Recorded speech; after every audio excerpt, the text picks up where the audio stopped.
Hello and welcome to another exciting video here in Mathland. Today we are talking about objective functions and maximizing profit. So we have a scenario here, hopefully you can see that. It says a manufacturer wants to maximize the profit for two products. Product 1 yields a profit of $1.50 per unit, and product 2 yields a profit of $2 per unit. Market tests and available resources have indicated the following constraints. Okay, number 1, the combined production level should not exceed 1,200 units per month. Number 2, the demand for product 2 is no more than half the demand for product 1. Number 3, the production level of product 1 should be less than or equal to 600 units plus 3 times the production level of product 1. Okay, so let's go ahead and break these down into equations so we can figure out how to graph this and see what our graph looks like so we can figure this out with our constraints. Okay, so I'm going to go ahead and set up. The first thing it mentions here is the objective function. We need an objective function to really be specific to what we want for our profit. So it said the profit, I'm going to call it Z for the objective function. Objective function. That's going to be Z equals, let's see, $1.50 of product 1 plus $2, just 2, of product 2. So product 1, I'm going to say that's X, and product 2, and that is Y. Okay, so here's our objective function. We're going to come back to this function once we find our constraints in our graph to figure out which one yields the most as a result of those constraints. Okay, so now we need to deal with the 1, 2, and 3 right here. So we have combined production level should not exceed 1,200 units per month.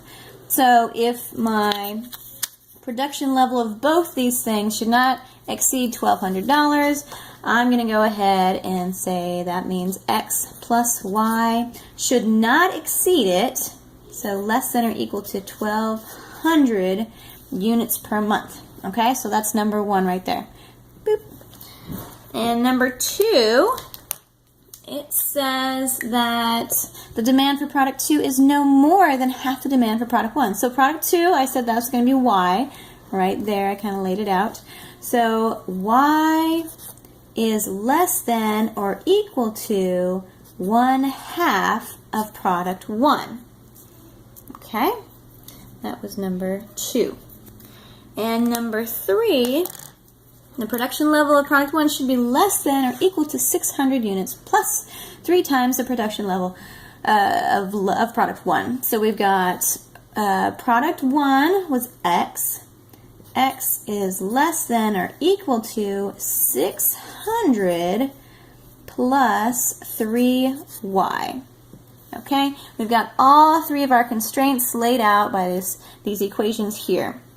And now we can put those in our calculator to see what they look like. Now we've got some large numbers here, so I'm just going to write it in y-intercept so I can punch this into my calculator.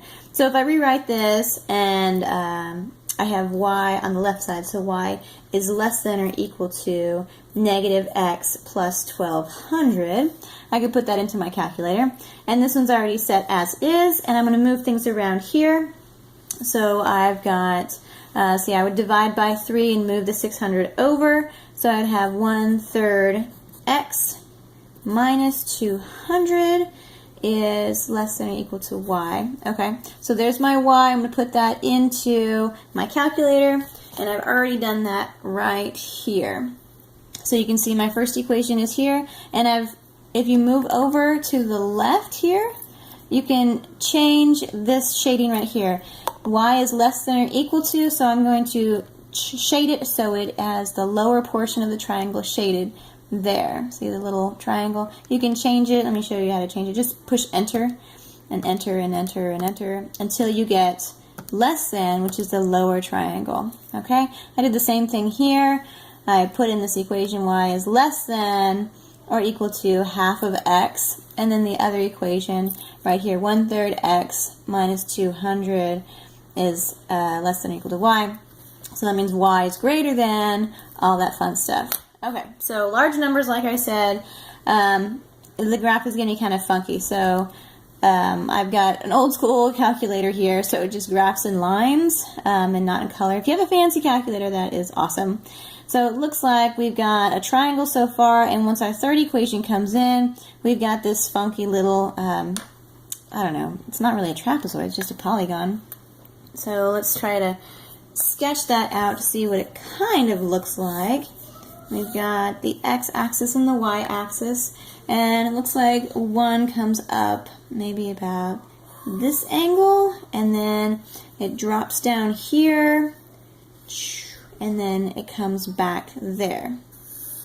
Okay, so not quite a trapezoid because these guys are not parallel, but something like that. I want to sketch that and maybe shade it in. This is what I'm talking about, this area right here. Now, when we're talking about profits, we're never going to end up in another quadrant except for quadrant 1 because we're not going to have negative stuff going on. So I'm just going to cut it right there. It's going to have to be positive. You can't make negative products, so that just doesn't make sense. Okay, so the key is to locate these intersections. This is obviously going to be 0, 0. Okay, if we make nothing, we're probably going to get nothing, so that's probably not our maximum. We don't really need to deal with that. Okay, but we do need to think about these other intersections here. Okay, so let's see what we can do with what we have here. Okay, so if I solve these two, solving the systems of inequalities, I can plug this in through substitution. So I would have x plus 1/2 x is less than or equal to 1200. Okay, if I put these two together, that's right there what I'm doing. Substituting this in right here. Okay, then I have 1/2 x is less than or equal to 1200. Solve for x. I'm now going to change this to an equal sign because I need to know where they intersect. X equals 800. And if I plug that in here, 1/2 of 800 is going to be 400. Okay, so this intersection right here is going to be 800, 400, 400. Okay, that was these two right here. Through substitution, I solved and I found their intersection. Now, if I do these two right here, maybe this one and that one. Well, I know that this has a negative slope, so these two are going to intersect, but these two aren't because these have a positive slope. Those are the two that go like this.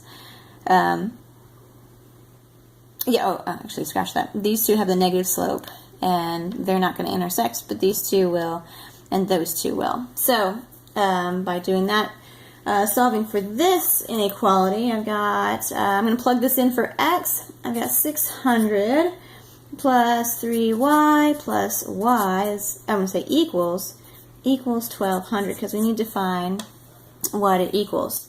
So when I combine like terms, I'll switch to pencil because it's less bulky there. 600 plus 4y equals 1200. 4y equals 600.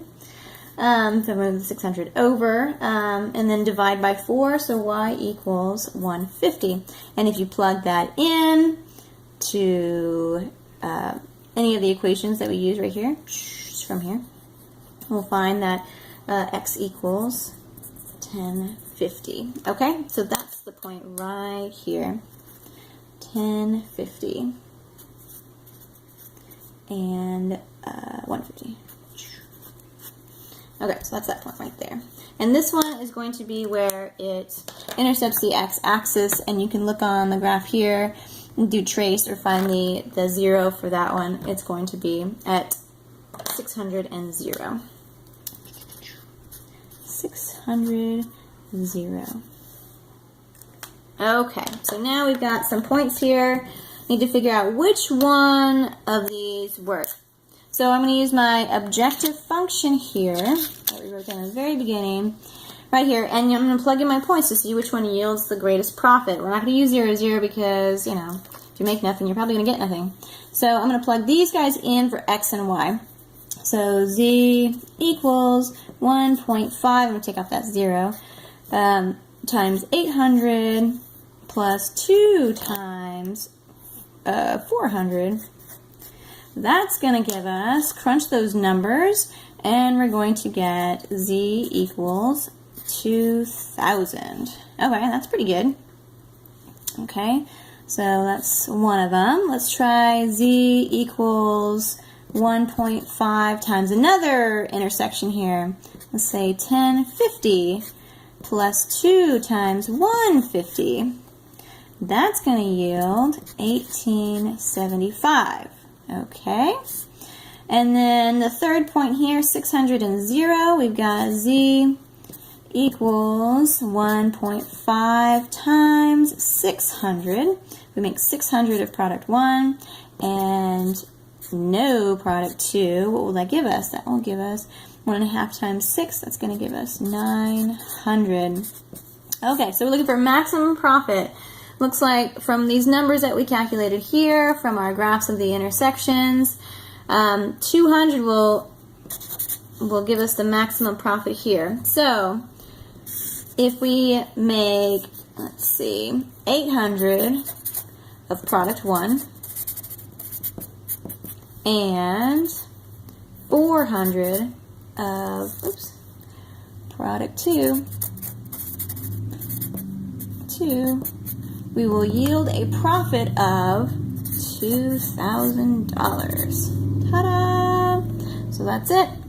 Just finding the intersections here, using what we had to begin with, breaking down our equations, and finding our objective function, which is usually mentioned first, and then plugging our points of intersection in to the objective function. It will show us which one will yield the greatest profit, and that's what we did. 800 to product 1, 400 product 2, it will yield $2,000, which is the maximum profit. Okay, there you have it. Enjoy!